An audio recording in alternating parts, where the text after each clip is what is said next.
4,000 sellados? Esa es la pregunta que vamos a tratar de responder a través del simbolismo que nos brinda Apocalipsis capítulo 7. ¿Quiénes son los 144,000 sellados?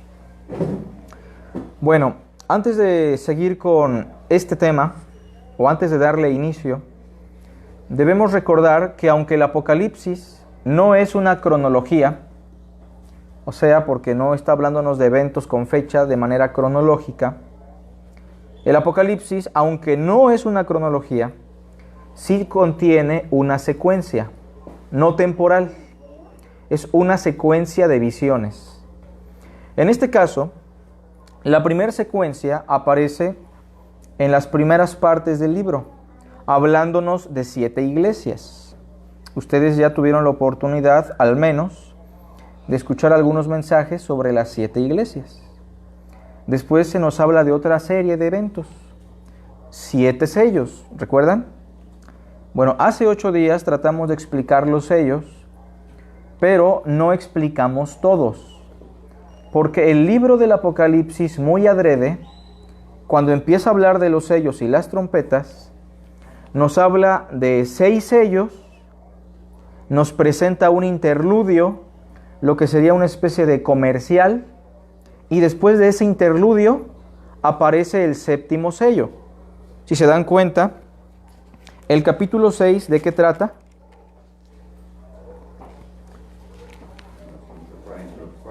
De los sellos. El capítulo 6, si lo ven bien, trata sobre los sellos. Pero el capítulo 6 no nos explica los 7 sellos. Nos explica nada más 6 sellos. En el capítulo 7 lo que nosotros lógicamente deberíamos esperar es la explicación del 7º sello, ¿no? Pero no aparece el 7º sello. Aparece un interludio. ¿Qué es un interludio? Es un paréntesis en una obra teatral. Es como si el Apocalipsis fuera una obra de teatro, ¿se entiende? Y vamos escuchando y viendo la obra. Tenemos 6 sellos, 6 actos. Y el 7º sello no se explica. Hay una especie de comercial o una especie de paréntesis. Pero en ese paréntesis lo que tenemos es a los 144,000 sellados. Una vez que se explica el interludio, el paréntesis o el comercial, si así lo quieren llamar, ya en el capítulo 8, vean, se vuelve a tomar la hebra temática. Se vuelve a explicar el asunto de los sellos, explicándonos el 7º sello. ¿Se dan cuenta? Sigan conmigo más adelante. En el capítulo 8, versículo 6, vean con atención ahí, 8:6, en sus Biblias probablemente hay un subtítulo que dice las trompetas. O sea, pareciera que en el capítulo 8 del verso 6 en adelante se nos va a explicar ahora el asunto de las 7 trompetas. Y sí, efectivamente se explica la primera trompeta, la segunda trompeta, hasta la 6ª. Pero cuando llegamos al capítulo 9, versículo 13, ahí se explica por último la 6ª trompeta. Y cuando llegamos al capítulo 10, en el capítulo 10 lo que nosotros esperamos ver que es la 7ª trompeta, pero no tenemos la 7ª trompeta, tenemos el ángel con el librito, otro interludio. ¿Se entiende? No sé si les ha pasado que están viendo una película en televisión abierta y cuando ya viene lo mejor de lo mejor, muy adrede las televisoras le ponen ahí el comercial, como para que uno se quede picado y pueda consumir los comerciales. Esa es una estrategia de la mercadotecnia de la televisora, que cuando viene el evento más importante, la escena o el clímax de la película, muy adrede nos ponen el comercial para que lo veamos. Bueno, algo parecido tenemos en el Apocalipsis. Como lo más importante o lo más relevante es el 7º sello y la 7ª trompeta, muy adrede hay un paréntesis para que nosotros examinemos otros temas. Y esta misma idea la vamos a encontrar en todo el Apocalipsis. Vamos a recordar también que hemos dicho que los sellos, trompetas y copas son símbolos que están explicando lo mismo.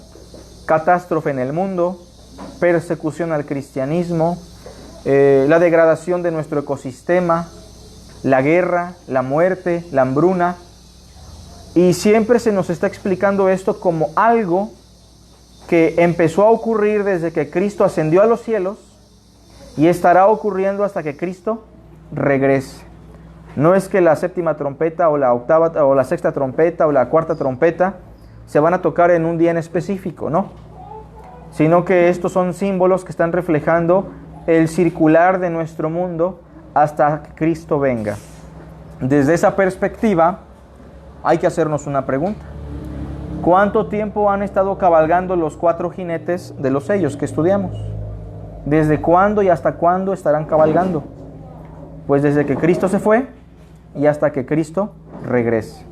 Siempre ha existido la hambruna, siempre ha existido la guerra, siempre ha existido la persecución al cristianismo. Y recordemos que el Apocalipsis, como ya dijimos, no nos enseña cosas nuevas. Algunas personas piensan que el Apocalipsis es una revelación que Dios le dio a Juan de cosas que antes no se habían explicado. Recordemos, hermanos, que la enseñanza de Jesús es plena, que la enseñanza de nuestro Maestro fue completa. De manera que el Apocalipsis solamente está repitiendo o enfatizando aquellas cosas que el Señor Jesucristo ya nos había explicado. Y el Señor, hablando de este tema, nos dijo: es necesario que todo esto acontezca, pero aún no es el fin. Bueno, el capítulo 7 entonces es un interludio o un paréntesis. Sin embargo, tiene una enseñanza muy importante. La enseñanza sobre 144,000 sellados. Y la pregunta es, ¿quiénes son estos 144,000? Bueno, en las iglesias, casi en la mayoría de las congregaciones de la actualidad, en la mayor parte de la enseñanza del cristianismo, hay una corriente que se conoce como el futurismo. ¿Qué es el futurismo? Que todo lo que el Apocalipsis enseña, casi en su mayoría, va a ocurrir en un futuro.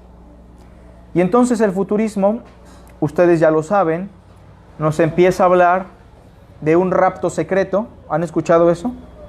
Un rapto secreto que va a ocurrir en algún momento y va a ser secreto, y solamente los cristianos van a ser raptados por Cristo para ir al cielo. Las personas que no tengan a Cristo se van a quedar aquí en la tierra para experimentar un periodo de 7 años de gran tribulación, donde se va a levantar un líder mundial al cual ellos llaman el anticristo. Pero durante ese tiempo de gran tribulación, ellos dicen, Dios va a salvar estrictamente a 144,000 judíos, como lo dice aquí. Ellos serán los que prediquen y los que ahora lleven la batuta del mensaje de Cristo. ¿De dónde sacan tanta información? ¿De dónde han formulado una película tan fantasiosa? Bueno, de una niña de aproximadamente 15 años que se llamó Margaret MacDonald en Inglaterra, que tuvo un sueño sobre la venida de Cristo, y de ahí los pastores y los hombres que tuvieron contacto con esta niña empezaron a comentar las Biblias con esas ideas y se hicieron populares a la fecha por una Biblia llamada Scofield, una Biblia comentada. Pero nada de eso es bíblico, nada de eso aparece en la Biblia. Se toman textos fuera de su contexto y arman así una secuencia cronológica que es muy fantasiosa y muy absurda. Y es por eso que debemos tratar de desechar esas cosas de nuestra mente y tratar de ir a la Escritura principalmente. Bueno, pero ¿quiénes son los 144,000 o qué simbolizan? Primero vamos a recordar la naturaleza del Apocalipsis. El Apocalipsis debe ser estudiado e interpretado como cualquier otro libro de la Biblia, ¿sí o no? Fíjense, cuando leemos el libro de los Hechos, ¿han leído el libro de los Hechos o los Evangelios? Y se nos dice que estando María desposada con José, se halló que había concebido del Espíritu Santo. Eso quiere decir que ella concibió a un bebé sin tener relaciones sexuales, y eso fue por obra del Espíritu Santo. No es difícil comprenderlo, pero cuando vamos a un libro como el Apocalipsis, nos vamos a encontrar con símbolos, con una literatura que está fuera de lo normal, ¿se entiende? Hay frases, oraciones y conceptos que no son comunes para nosotros. Y entonces la pregunta, otra vez hay que formularla: ¿podemos interpretar y estudiar el Apocalipsis como cualquier otro libro de la Biblia? La respuesta es no. A esto se le llama hermenéutica especial o interpretación especial, porque estamos ante figuras. Nosotros cuando hablamos en la calle, a veces hablamos con un lenguaje llano y sencillo, y a veces usamos también figuras, ¿no?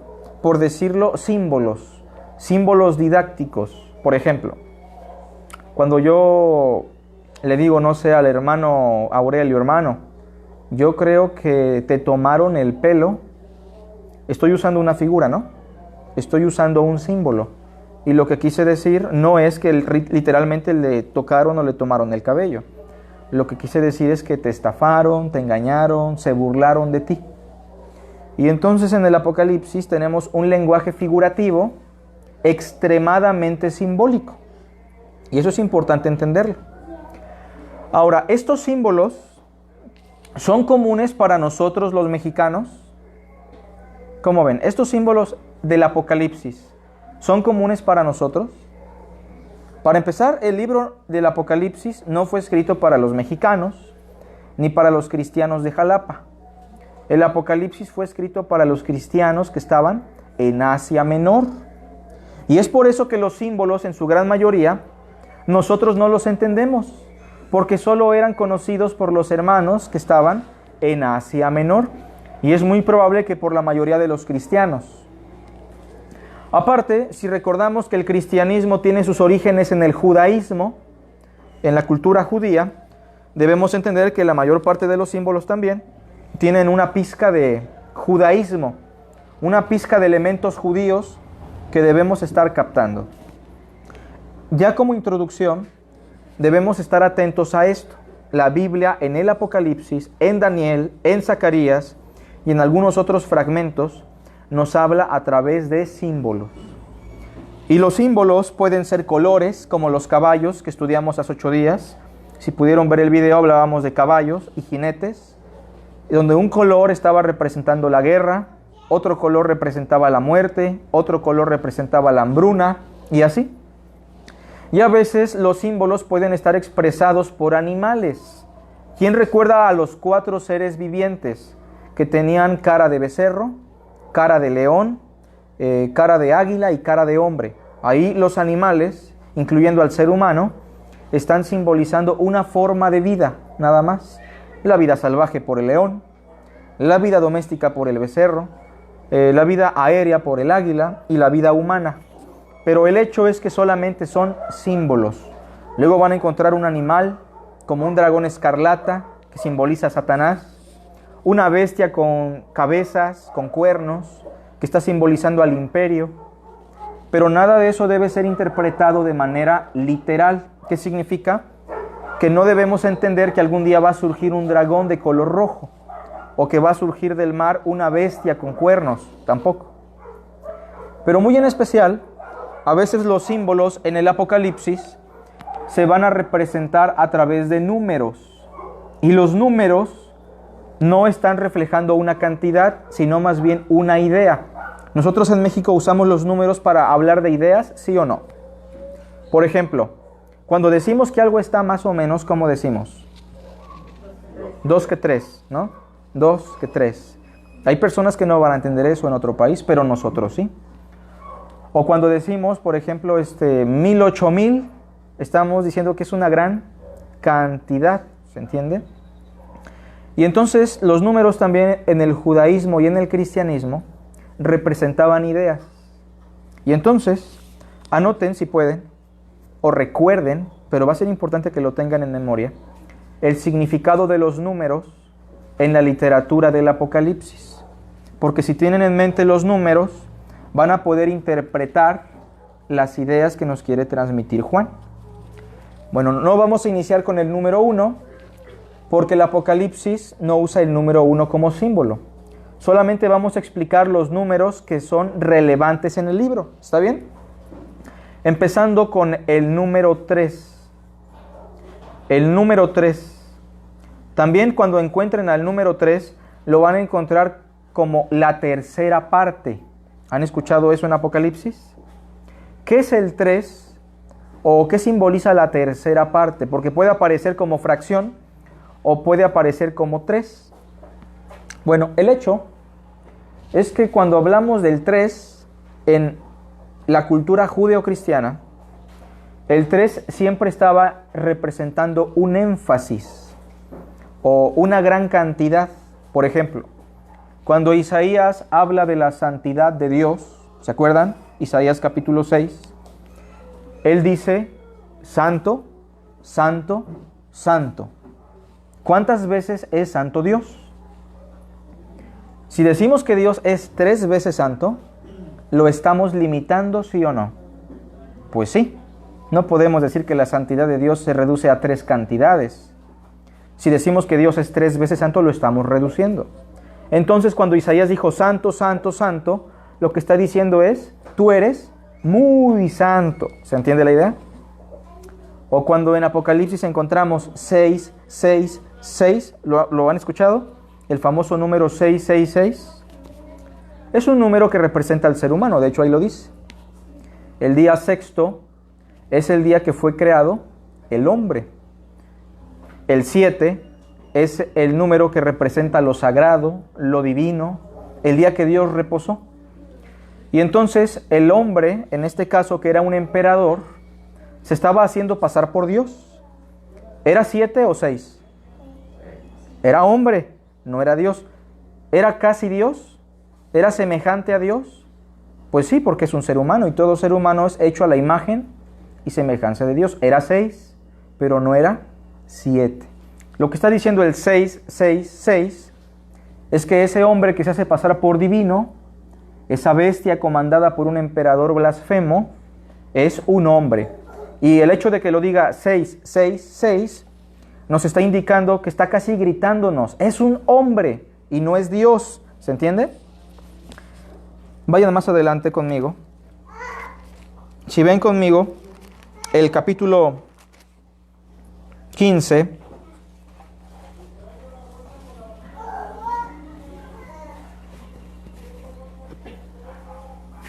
capítulo 16, perdón.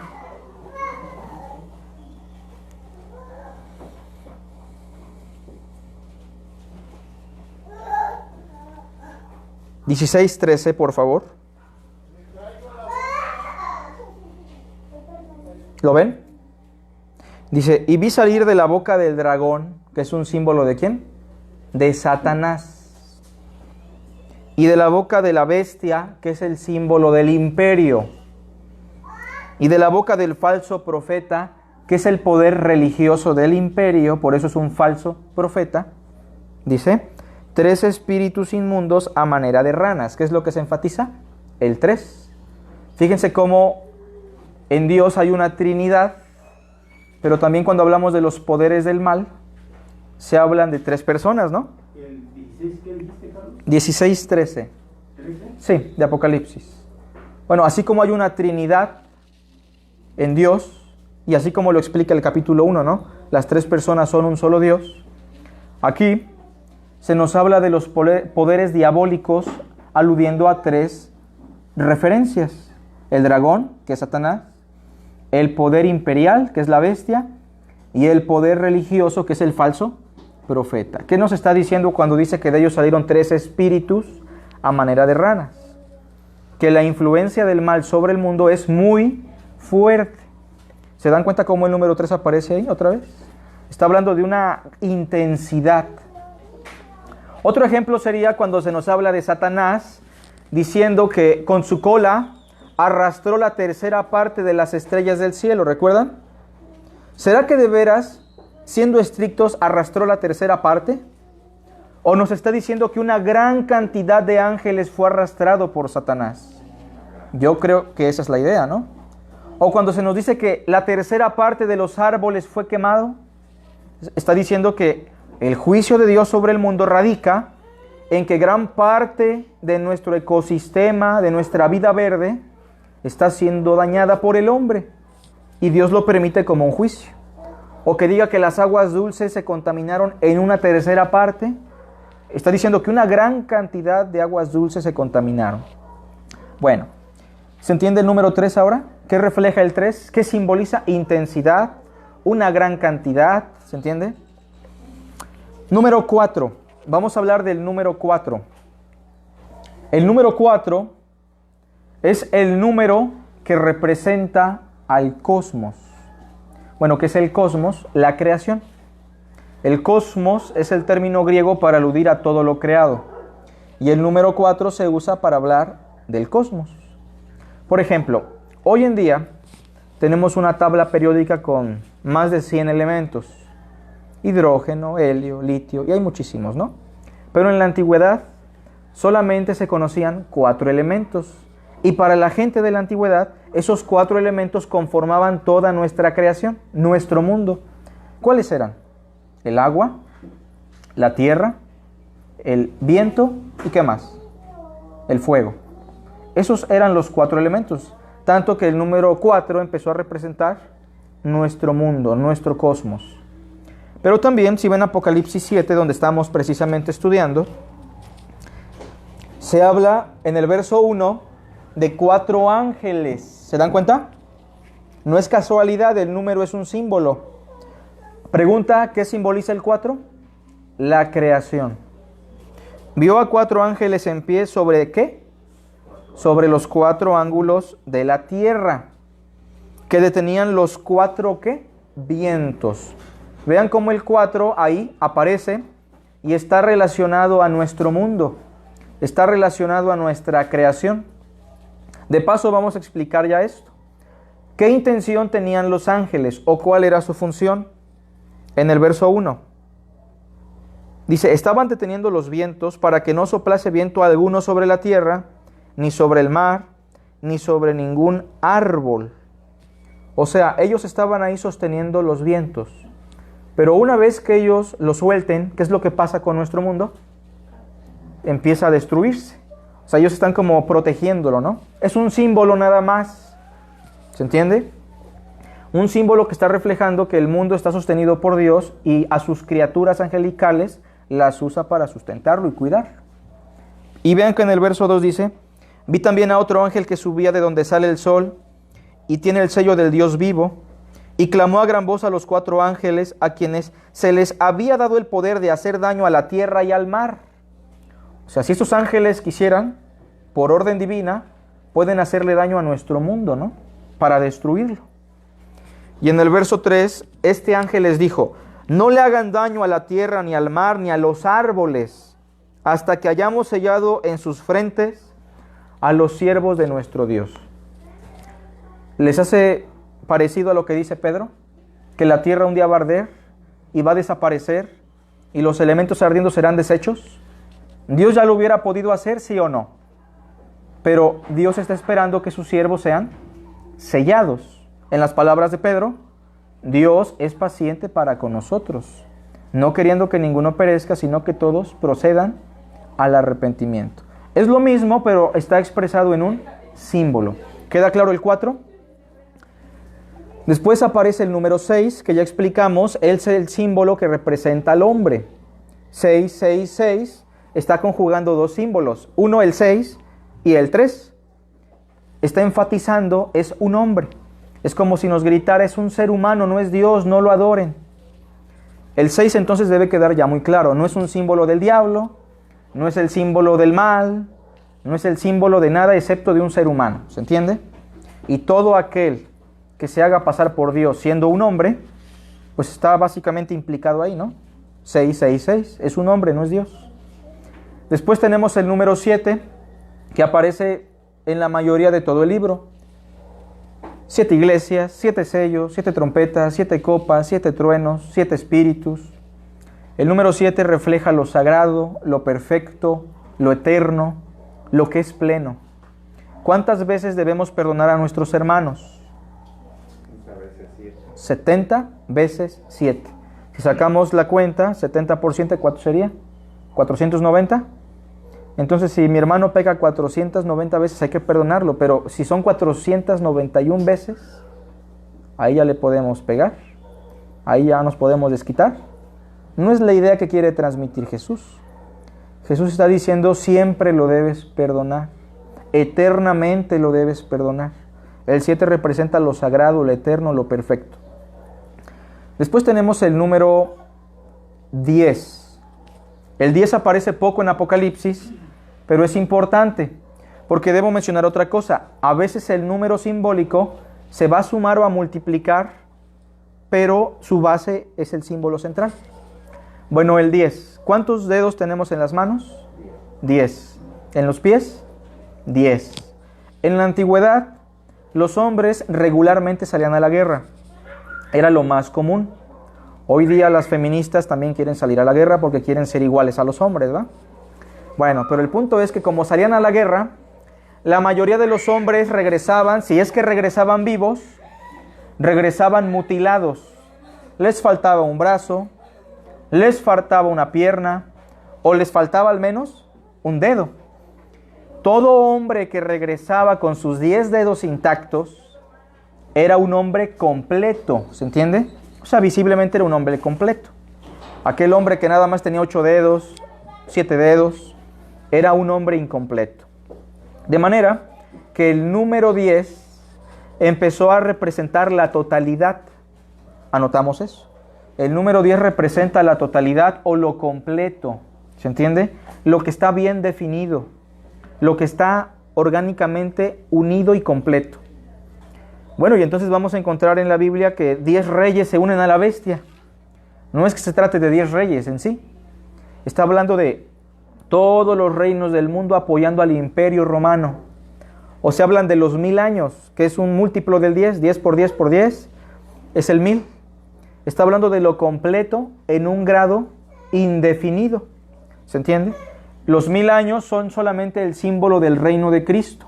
Desde que Satanás fue atado por Cristo cuando vino por primera vez, no fue aniquilado, fue atado, lo que significa que fue restringido y hasta que Cristo regrese por segunda vez. Ese es un periodo que se simboliza por 1000 años. Lo completo, ese reino completo en un grado indefinido. Y es indefinido porque no lo podemos dar a detalle. No sabemos cuándo Cristo va a regresar y por eso no podemos dar una definición clara. Y entonces el 10 representa lo completo, el 1000 representa lo completo en un grado indefinido. Y terminamos con el último número importante, es el número 12, y es el del que nos vamos a ocupar hoy.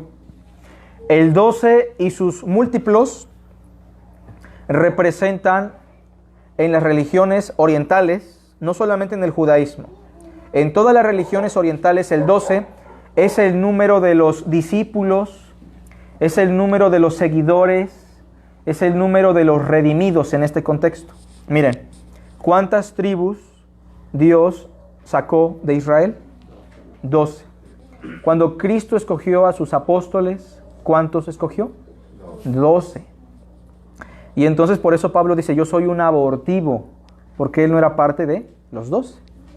Hablando de lo completo, precisamente hablando de los mandamientos, ¿cuántos mandamientos hay al principio de la ley? 10. Estamos hablando de la plenitud, de lo completo. Pero pensando en el 12 ahorita, el 12 siempre está representando a los redimidos. Por ejemplo, en Apocalipsis 4, si van conmigo para allá, ya lo vimos, versículo 4, ahí se nos habla de 24 ancianos. ¿Se acuerdan de ese símbolo? No sé si alguien lo puede explicar, pero el hecho es que el 24 tiene que ver mucho con el 12. ¿Por qué? Porque 12 más 12 es igual a 24. O sea, el 24 es el producto de una base, el 12. Y el 12 está representando a los redimidos. ¿Pero por qué 24, hermanos?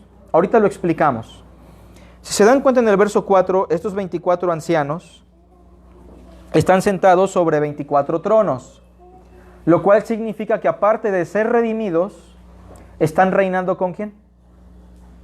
con Dios y con Cristo. La pregunta es, ¿nosotros ya estamos reinando con Dios y con Cristo? ¿Cómo ven? Pues sí, no estamos en un trono literalmente, recuerden, son símbolos, pero ya estamos reinando con Cristo. También en el verso 4 se dice que ellos fueron vestidos de ropas blancas. La pregunta es, ¿nosotros fuimos ya vestidos de ropas blancas? Literalmente no, pero es un símbolo de que nuestros pecados ya fueron perdonados, por eso son redimidos. Y también se les llama ancianos, porque nosotros, aunque muchas veces somos insensatos, en todo este mundo de insensatez, somos la sabiduría de Dios caminando, ¿se entiende? Somos la luz del mundo, la sabiduría de Dios expuesta a los principados y potestades. Por eso se nos llama ancianos. ¿Pero por qué 24? Y aquí empezamos con el tema. Porque cuando hablamos de los redimidos en la Biblia, sobre todo en el Nuevo Testamento, siempre se hacía la distinción de dos grupos. ¿Se acuerdan que cuando se inició a predicar el Evangelio, Cristo le empezó predicando a quiénes? ¿Alguien recuerda? A los judíos. Él dijo, no vayan por camino de gentiles, sino id primero a la casa perdida de Israel. Y entonces incluso una mujer sirofenicia, que no era judía, se acercó un día para pedirle a Cristo un milagro, ¿se acuerdan? Y Cristo aprovechó la oportunidad para explicar una verdad. Dijo, no es justo que le quitemos la comida a los hijos para dársela a los perrillos, a los perros, aludiendo que los gentiles, desde la perspectiva judía, eran considerados como inmundos. Desde ahí se empezó a marcar muy bien la diferencia de que cuando se predicaba el Evangelio, algunos se dedicaban a predicarle a judíos y algunos otros se dedicaban a predicarle a los gentiles. ¿Qué son los gentiles? Los que no son judíos, los paganos. Y entonces cuando Pedro es llamado por Cornelio un gentil, no judío, Pedro no quiere ir porque está espantado. ¿Cómo le voy a predicar a un judío? La iglesia incluso lo regañó y lo cuestionó de por qué había ido a predicarle a un gentil. Y entonces se nos habla de 24 ancianos, porque precisamente somos un solo pueblo, pero que geográficamente, que étnicamente se distingue. Redimidos judíos y redimidos gentiles. 12 más 12. Si ven conmigo el capítulo 7, hermanos. En el capítulo 7, del verso 1 al 8, lo que leímos hace ratito, nos habla de redimidos, sin duda alguna. Pero ¿son judíos o gentiles? Estos 144,000, ¿son judíos o gentiles, según el texto? Judíos, claramente. ¿Son redimidos, sí o no? ¿Son hijos de Dios? Claro. Pero si ven del verso 9 en adelante, vean cómo dice el verso 9. Después de esto miré, y he aquí una gran multitud, la cual nadie podía contar, de todas naciones, tribus y pueblos y lenguas, que estaban delante del trono y en la presencia del Cordero, vestidos de ropas blancas y con palmas en las manos. ¿Son salvos también estos? ¿Son judíos? Estos no, estos son gentiles. ¿Cuántos grupos aparecen en esta visión? 2. Uno representado por el 144,000 judíos y otro representado por un número que ni siquiera se puede contar. ¿Qué nos está expresando? 12 más 12. ¿Se entiende otra vez la idea? Redimidos judíos, redimidos gentiles. Claro que en el Nuevo Testamento, después de que Cristo vino, las cosas cambian. En el Antiguo Testamento, la mayor parte de las personas que eran salvas, ¿de qué pueblo eran? En el Antiguo Testamento, judíos. Pregunta, ¿también hubo gentiles salvos? Rahab la ramera, Naamán el sirio, entre otras personas. Podríamos decir que en comparación al Nuevo Testamento, en el Antiguo Testamento había una gran multitud de judíos salvos y un remanente de gentiles salvos. En el Nuevo Testamento se invierte el efecto. En el Nuevo Testamento hay un remanente pequeño de judíos salvos, pero una gran cantidad de gentiles salvados. Ejemplo de ello es que en todo nuestro país debe haber más iglesias cristianas que en todo el pueblo de Israel. ¿Se entiende? Hay más cristianos gentiles, mexicanos, franceses, españoles, chinos, que cristianos judíos.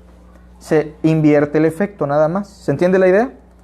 Y entonces ya con esto deberíamos entender lo que estamos tratando de explicar en el capítulo 7. El capítulo 7, que nos habla de dos agrupaciones, está explicando otra vez lo mismo de los 24 ancianos.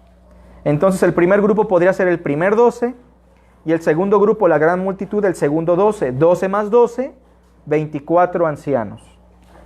Y solo como adelanto, en el capítulo 11, si van para allá, verso 1 en adelante, tienen un subtítulo ahí, ¿verdad? Que dice, 2 testigos. En casita lo pueden leer, es un símbolo también. Recuerden la naturaleza del libro, es altamente simbólico. Pero estos 2 testigos no son ni Elías ni Moisés que van a resucitar. Para empezar, el Elías que habría de venir, Jesús dijo que era Juan el Bautista, ¿no? Por si por ahí escuchan algún pastor o hermano que dice que Elías todavía va a resucitar. El Elías que habría de venir fue Juan el Bautista. Y Cristo así lo explicó. Pero estos 2 testigos, ¿quiénes son? Fíjense, cuando leen el capítulo 11 se dice que son 2 testigos que constantemente testifican de Cristo, que son perseguidos, que son asesinados, que cuando mueren los reyes de la tierra se envían regalos porque están contentos. Pero estos 2 testigos también van a resucitar y van a ascender a los cielos con Dios y con Cristo. ¿Quiénes son? Pues si ya entendimos la coherencia, estos 2 testigos son el símbolo del pueblo de Dios. Judíos redimidos, primer testigo. Gentiles redimidos, segundo testigo. ¿Se entiende? ¿Cómo estamos interpretando esto? No saliéndonos del libro, interpretando los símbolos a la luz del mismo contexto. ¿Se entiende? Sin sacar fantasías, sin sacar ideas fuera de lo que el libro nos quiere explicar. Si van conmigo a Efesios, y no creo que dé tiempo a explicar todo hoy, pero quiero introducirlos a esto. Efesios, capítulo 2.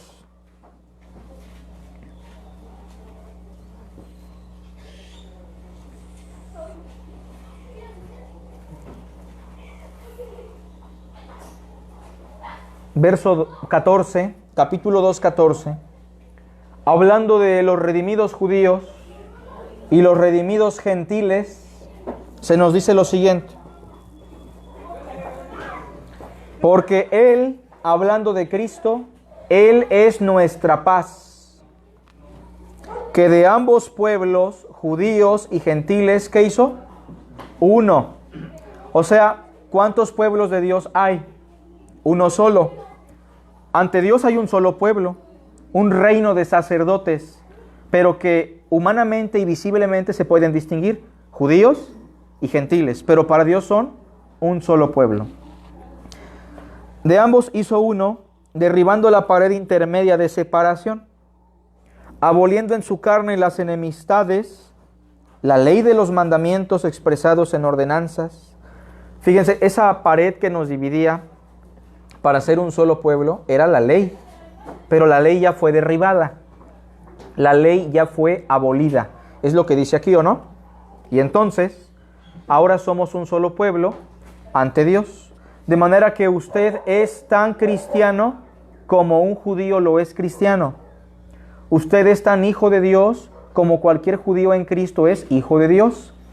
Y cualquier judío que no tenga a Cristo en su corazón, con todo y que en sus venas tenga la sangre de Abraham, es un hijo del diablo y cuando muera va a sufrir la ira de Dios en el infierno, al igual que todo gentil que no tenga a Cristo.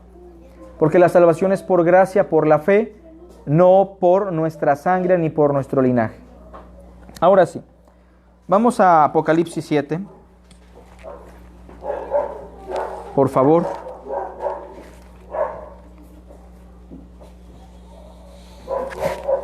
Versículo 1 al versículo 3, dijimos que nos habla de la voluntad de Dios queriendo destruir este mundo, no sin antes tener sellados a todos sus escogidos. O sea, que la razón por la cual Dios nos destruye nuestro mundo es porque Él es paciente, ¿se entiende? Y quiere, en este contexto, vamos a decirlo así, que todos sus escogidos del pueblo judío sean salvos. ¿Cristo ya lo había explicado o no? Dice que por amor a los escogidos judíos, ese periodo trágico sería acortado. ¿Se acuerdan? No es que los días cada día tienen menor tiempo, como algunos enseñan, ¿no? Es que ese periodo pudiera llegar a durar mucho, pero por causa de los escogidos que Cristo escogió de entre los judíos, ese periodo es acortado. El hecho es que el mundo aún no es destruido porque hay judíos que deben ser salvos todavía y hay gentiles que deben ser salvos, que Cristo ya escogió desde antes de la fundación del mundo, en la voluntad de Dios el Padre. Pero entonces, en el capítulo 7, verso 4, bueno, en el verso 3 quiero notar algo, el sello. Hasta que hayamos sellado en sus frentes. ¿Se acuerdan que cuando se habla de la bestia y se dice que la bestia sella en las frentes y en las manos a aquellos que la adoran? Se habla del sello 666. Precisamente en la antigüedad, cuando tú tenías un esclavo o cuando te adherías a una religión pagana, te tatuaban en la frente o en la mano derecha para que al caminar por las calles la gente supiera que eras propiedad de o que eras miembro de la secta tal. De manera que el sello es un símbolo de propiedad. O le pertenecemos a la bestia o le pertenecemos a Cristo. Cuando se nos dice que se nos va a sellar en la frente o que estos judíos que son escogidos deben ser sellados, estamos ante un símbolo. No es que Dios ande por ahí a través de sus ángeles sellando en la frente o en la mano a los judíos. El mismo Pablo ocupa el mismo símbolo del sello para aludir al Espíritu Santo, ¿se acuerdan? Que dice que ya fuimos sellados por el Espíritu Santo de Dios, nada más. Ese es el sello, esa es la marca que nos distingue. Verso 4. Y oí el número de los sellados, 144,000 sellados, y 12,000 de cada tribu, ¿no? Aparece el 12 otra vez, que es el número de los redimidos, el número de los salvos. Pero ¿por qué 144,000? Bueno, porque si ustedes multiplican 12 por 12, ¿cuánto es? 144. Otra vez, así como el 12 más 12 es 24 y tiene su base en el 12, el 144 es el resultado del 12. Estamos hablando de redimidos. Pero ¿por qué 1000? ¿Por qué 144,000? ¿Se acuerdan qué simboliza el 1000? El 1000 simboliza lo completo en un grado indefinido. O sea, que estos son judíos redimidos en un número que no conocemos, pero que es un número completo para Dios. Y es indefinido porque no podemos decir cuántos son. O sea, el símbolo mismo nos está diciendo que no son 144,000. Son muchos judíos que serán salvos. Es un número completo, pero en un grado indefinido.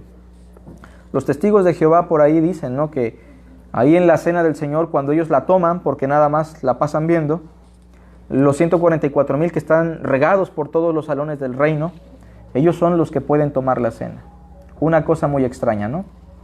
Algunos otros creen fielmente que serán 144,000 judíos salvos. De manera que si se salvan 144,001, ese uno ya no puede ser salvo, aunque crea en Cristo, porque la Biblia dice que son 144,000. Es algo absurdo porque estamos entendiendo que son símbolos nada más. Esto ya lo había explicado Cristo también, pero lo define muy claramente el apóstol Pablo en Romanos. Vamos a Romanos ya para terminar.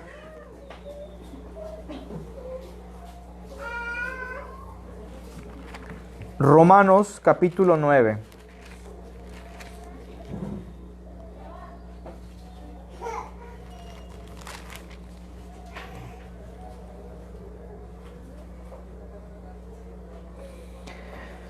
Bueno, el hecho de que se mencione a los judíos como 144,000 y que a los gentiles se les dé un número incontable en el capítulo 7, simplemente está reflejando que en comparación a los gentiles, los judíos que serán salvos serán menos, ¿no? Nada más. Si fuera al revés, se diría que son 144,000 gentiles, para hablar de un remanente. Bueno, aquí la palabra remanente va a ser importante. ¿Qué significa remanente? ¿Qué entiende usted por remanente? Un montón. De una gran cantidad, solamente habrá un grupo completo que Dios ya escogió. ¿Cuántos serán? No sabemos. 1000 es el número de lo indefinido pero completo a la vez. ¿Entiende? Vean el capítulo 9, versículo 27. Si alguien lo quiere leer en voz alta, por favor.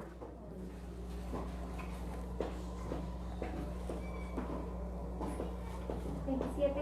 Sí. También Isaías clama tocante a Israel: si fuera el número de los hijos de Israel como la arena del mar, tan solo el remanente será salvo. Miren, si los hijos de Israel llegasen a ser como la arena del mar, como se lo prometió a Abraham, ¿se acuerdan que se le dijo eso? Pues dice que aunque fueran muchísimos israelitas nacidos, tan solo un grupito, tan solo un remanente será salvo. Eso es muy claro. Está explicando lo mismo que en Apocalipsis. Un remanente de judíos que se van a salvar. Capítulo 11, versículo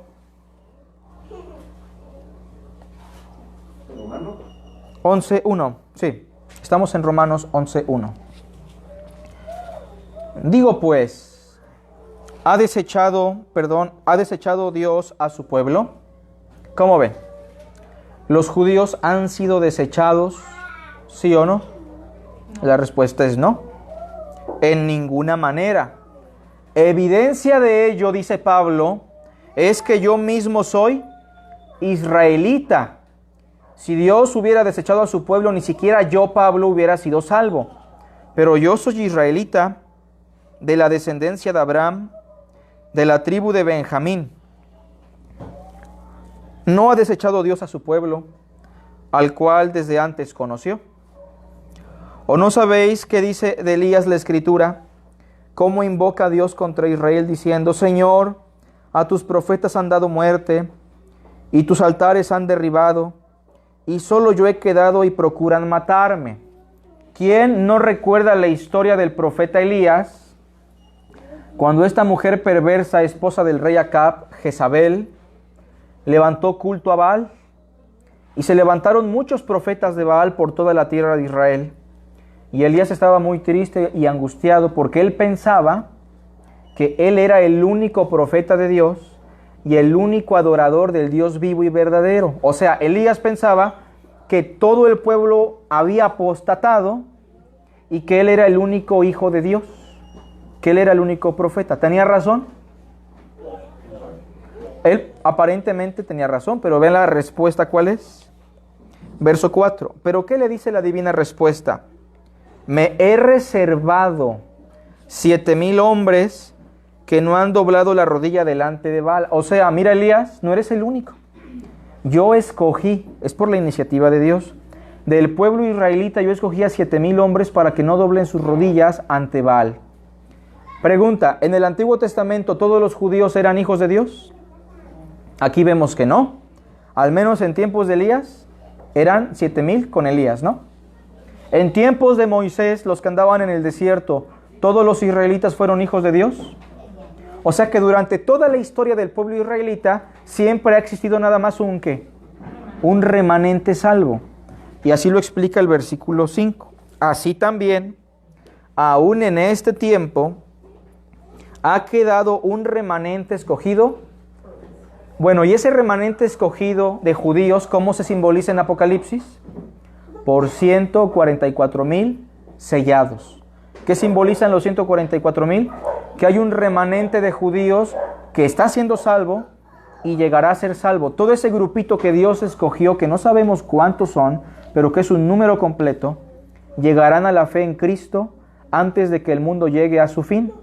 Y es por eso que dice que no desaten los vientos, que no destruyan el mar, la tierra y los árboles, antes de que sean sellados esos judíos, ese pequeño remanente llegue a su plenitud. Y bueno, entonces es lo que nos está queriendo expresar el capítulo 7, que es un interludio. Nos está hablando de los redimidos en sus dos grupos, judíos, gentiles. Dentro de 8 días explicamos la otra agrupación de gentiles. Y entonces regresamos a la secuencia de la película o de la obra teatral, el séptimo sello. Recuerden que el séptimo sello es básicamente la consumación.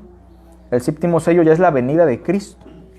Y cuando vamos a las trompetas, se empieza a hablar de juicios, llamados al arrepentimiento, otro interludio para llegar a la séptima trompeta, que es la segunda venida de Cristo. O sea, se nos explica lo mismo, con otros colores, con otros matices, con otras texturas.